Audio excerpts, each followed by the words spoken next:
जय जय श्री राम। आप सभी का जीवन मंगलमय हो। जिस तरह से एकता आतंकवाद के विरुद्ध जो सबसे बड़ी समस्या है, सभी पार्टियों ने,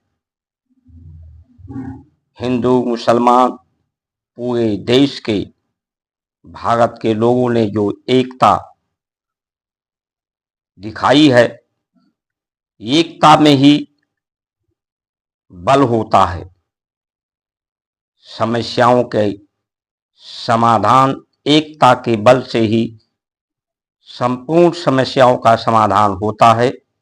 इसके लिए सभी पार्टियों को, भारत के सभी लोगों को धन्यवाद कहने के पहले परमात्मा का बहुत बहुत धन्यवाद कि जिन्होंने इस तरह की सद्बुद्धि दी। ये सद्बुद्धि पूरे विश्व के लोगों को, पूरे जगत के लोगों को ये सद्बुद्धि परमात्मा दे कि सब में एकता, एक रूपता, एक समानता, शून्यता, नित्य निरंतरता का नेत और नियम, संपूर्णता का उद्देश्य सबको प्राप्त हो। यही धर्म का मूल है, एकता। एकता बोले राम सकोप तब, भय बिन होय न प्रीत। ये एकता प्रीत से आती है। प्रीत भय के कारण भी होती है, और ये भय के कारण ही प्रीत दिखाई पड़ रही है। आर्थिक भय, किसी को आर्थिक भय है। कश्मीर के लोगों को पर्यटन नहीं आएंगे तो उनको आर्थिक क्षति होगी। किसी को राजनीति में मतदान का, वोटों का भय है, और किसी को अल्पसंख्यक होने का भय है। ये भय के कारण प्रीत, और प्रीत के कारण एकता। और ये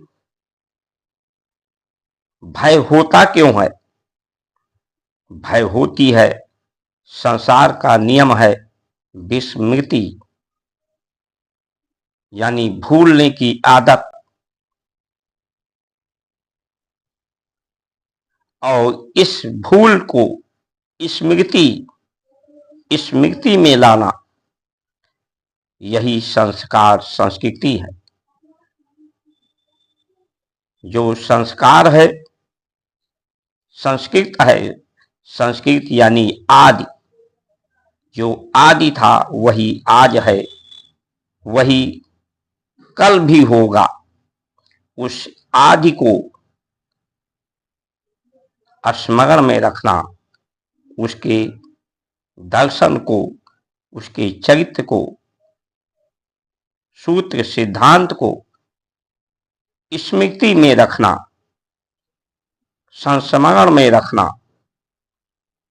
कि भूल ना हो। मैं कौन हूं, उद्देश्य क्या है, इस संसार के अर्थ का समुचित प्रयोग उपयोग क्या है, इसी का शुद्ध विज्ञान भारत की संस्कार संस्कृति है। हम अपने को स्मरण रखें कि हम आत्मा हैं, परमात्मा के अंश हैं, जो नित्य हैं, निरंतर हैं, नियंता हैं। एक नीति में, एक नियम के अनुशासन में हम हैं। उस अनुशासन का, उस नियम का, नियम में ही यम है, और इसे सत्य से जोड़ दिया जाए तो यही संयम है। उसका अनुसरण करते हुए, पालन करते हुए शून्यता, क्योंकि शून्य ही पूर्णार्थ है, पूर्णता है। शून्य, जब किसी व्यक्ति को ऑपरेशन करना होता है तो डॉक्टर शून्य का इंजेक्शन देता है। शून्य होने के इंजेक्शन देने से उसकी जो सूचना होती है शरीर में, जहां दर्द होता है, वो सूचना इंद्रियों तक नहीं पहुंचती, इसलिए उसे दर्द जैसी समस्याओं का अनुभव नहीं होता।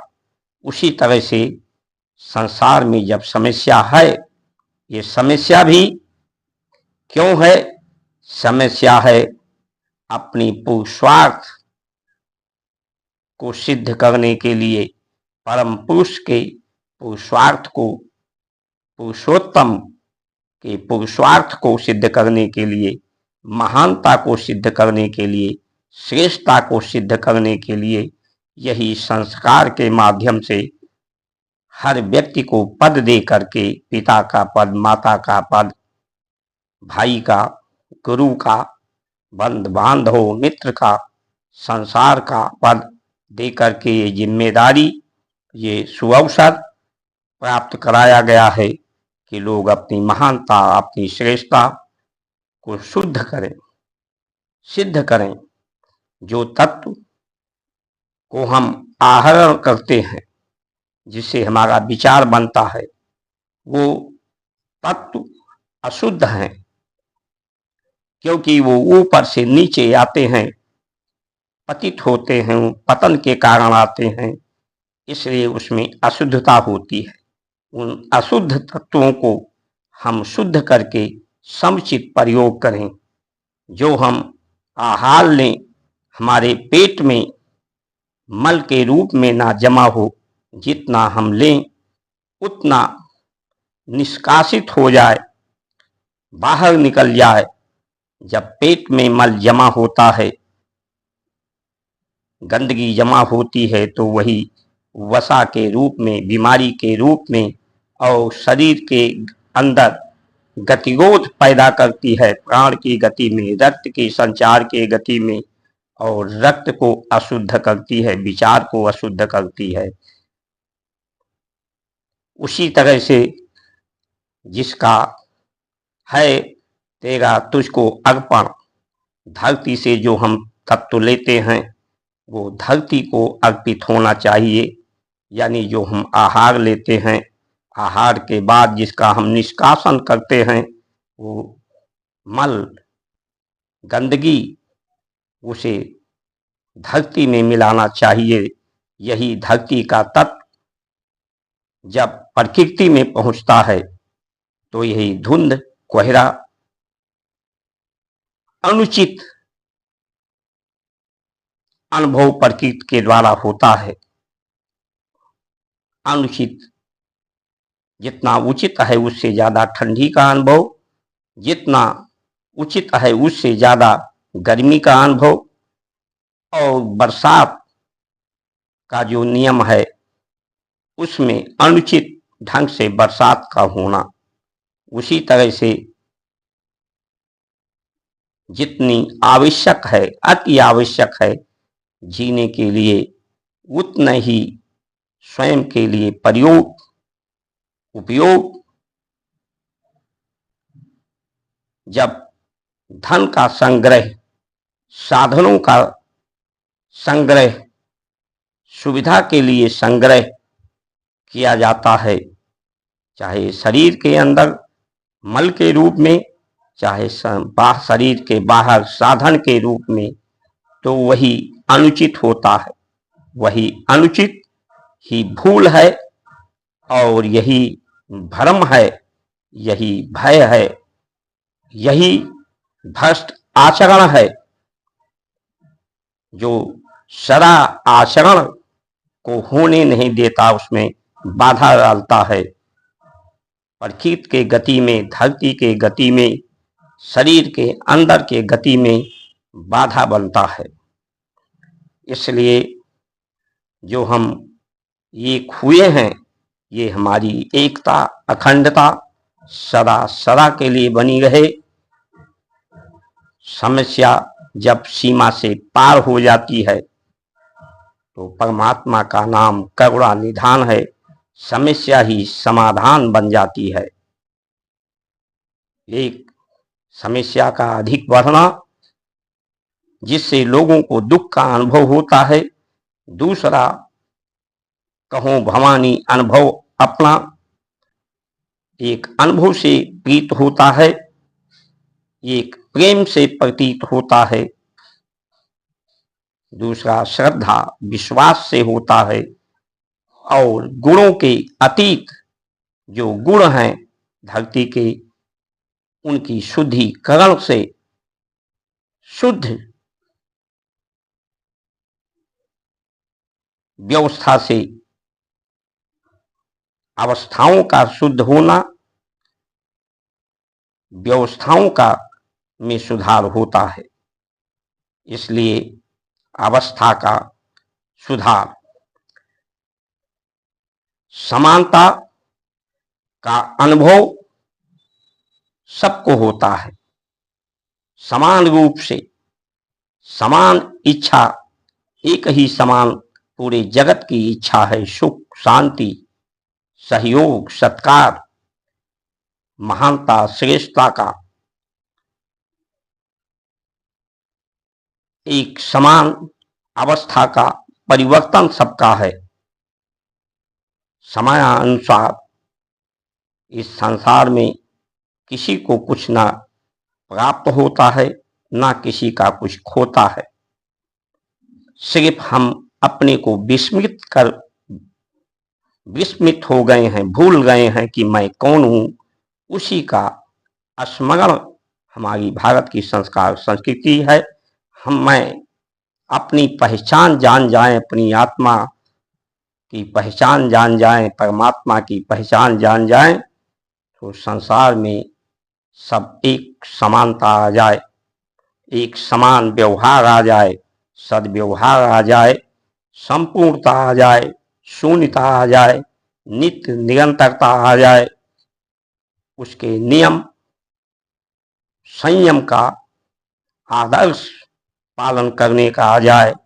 जब भी कोई हत्या होती है तो व्यक्ति की हत्या नहीं, आदर्श की हत्या होती है। यम नियम को जब लोग तोड़ते हैं, परमात्मा का ही नियम वही नियंता है, उसी के नियम को कोई तोड़ नहीं सकता। जब तोड़ता है तो वही दुख के रूप में, बीमारी के रूप में, समस्याओं के रूप में सम्मुख दिखाई पड़ता है। इसलिए आइए हम सब मिलकर जो स्मरण की है, जो गुरु की विद्या है, व्यवस्थाओं में अपने, संविधान में अपने सुधार के तरफ भी, इस भ्रष्टाचार, भ्रष्ट आचरण के लिए भी हम एक हों, ताकि हम सदा सदा के लिए, सदैव के लिए हमारी एकता, अखंडता बनी रहे। इन्हीं वचनों के साथ आप सभी अगर एकता, अखंडता, एकता का बल से सभी समस्याओं का समाधान चाहते हैं कि संसार में कहीं कोई समस्या ना रहे, किसी के जीवन में समस्या ना रहे, सबको अपने लक्ष्य को प्राप्त करते हुए, संपूर्णता का लक्ष्य कि जो कुछ हमें जानना था जान लिया, जो करना था वो हो गया, अब कुछ करना शेष नहीं, कुछ जानना शेष नहीं। इसे जब प्राप्त होता है तो वही अनिच्छा, वही वैराग की स्थिति होती है। वैराग की स्थिति में तन का त्याग होता है। ना आत्मा कभी मरती है, ना ये शरीर का सिर्फ अवस्था का परिवर्तन होता है। ये मिट्टी से बना है, मिट्टी में मिल जाता है। ये भ्रमवश, भूलवश,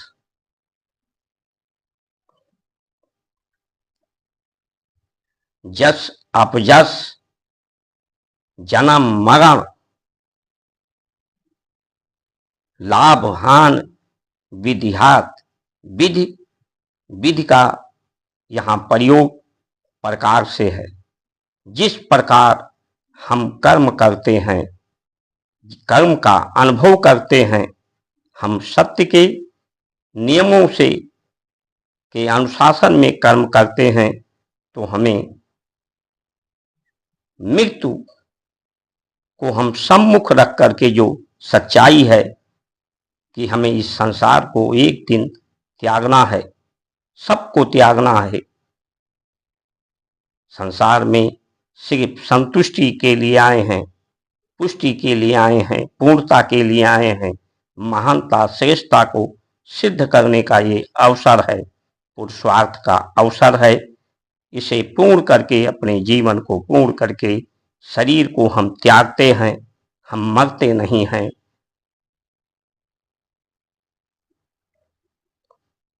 देहावसान होता है। देवलोक में ये आत्मा, सत्यलोक में आत्मा समाहित हो जाती है। संसार के तत्व पृथ्वी में समाहित होते हैं। जो गुरु होता है, जो बृहस्पति गुरु है, उसमें गुरुत्वा बल का आकर्षण है। जो अलका किरणें, अलका पिंडे जो धरती को नुकसान करने वाले हैं, हानि पहुंचाने वाले हैं, वो अपने पर आकर्षित कर लेता है। उसी तरह से धरती में गुरुत्वाकर्षण का बल है, वो अपनी तरफ आकर्षित करके धारण करती है। उसी तरह से गुरु जो साधना करता है, मन की साधना, इंद्रियों की साधना करके सत्य को सिद्ध करता है, उसमें भी आकर्षण का बल होता है। उसके वाणी में, उसके चरित्र में, उसके चिंतन में, उसके चरित्रार्थ में, जो सबको अपने प्रति आकर्षित करके श्रद्धा और विश्वास स्थापित करता है, प्रेम का प्रतीक स्थापित करता है। जो संसार जगत की रीत है, जगत की रीत स्वार्थ की, स्वार्थ पाए करें सब प्रीति, सूर्य नर मुनि, ये जगत की रीति। लेकिन भारत की रीति इससे अलग है। स्वाधर्म करें सब चलें, स्वाधर्म चलें करें सब परस्पर प्रीति। ये स्वाधर्म का मार्ग है। इन्हीं वचनों के साथ आप सभी लोग का जीवन मंगलमय हो। अपनी वाणी को विराम देते हैं। जय श्री राम।